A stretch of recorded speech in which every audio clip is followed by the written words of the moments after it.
আসসালামু আলাইকুম, সবাইকে আমার চ্যানেলে স্বাগতম জানাচ্ছি। আজকে আমি রান্না করব ইলিশ মাছ ভুনা। এজন্য প্রথমেই আমি মাছগুলোকে ভালোভাবে ধুয়ে লবণ মাখিয়ে নিচ্ছি। এবারে দিয়ে দিচ্ছি লাল মরিচের গুঁড়া, দিচ্ছি হলুদ গুঁড়া। এবারে আমি লবণ, মরিচ, হলুদ দিয়ে মাছটা ভালোভাবে মাখিয়ে নিচ্ছি। কিছুক্ষণ ম্যারিনেশন করে রাখার পর এবারে একটা কড়াই গরম করে দিয়ে দিচ্ছি সয়াবিন তেল।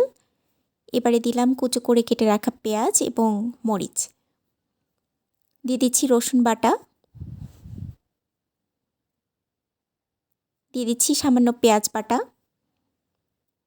মশলাটা ভালোভাবে কষিয়ে নিতে হবে। দিয়ে দিচ্ছি পরিমাণ মতো লবণ, দিচ্ছি হলুদ, জিরা গুঁড়া, ধনিয়া গুঁড়া, আবারও লাল মরিচের গুঁড়া দিচ্ছি।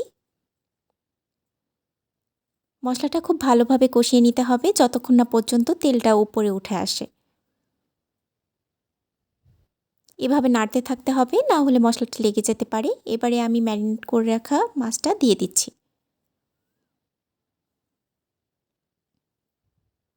ভালোভাবে এপিট ওপিট করে উল্টে নিচ্ছি যেন মশলাটা মাছের মাঝে প্রবেশ করতে পারে।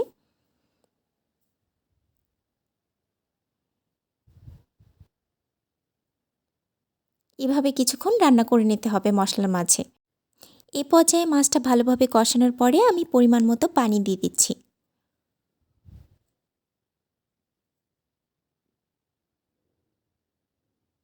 উপরে তেল ভাসতে শুরু করেছে, অর্থাৎ প্রায় শেষের দিকে। আমি আরও কিছুক্ষণ রান্না করে নিব। এই তো হয়ে গেল। আপনাদের কাছে যদি আমার ভিডিওটি ভালো লেগে থাকে তাহলে প্লিজ লাইক, কমেন্ট এবং শেয়ার করে দিবেন এবং প্লিজ আমার চ্যানেলটি ফলো অথবা সাবস্ক্রাইব করে দিবেন। আল্লাহ হাফেজ।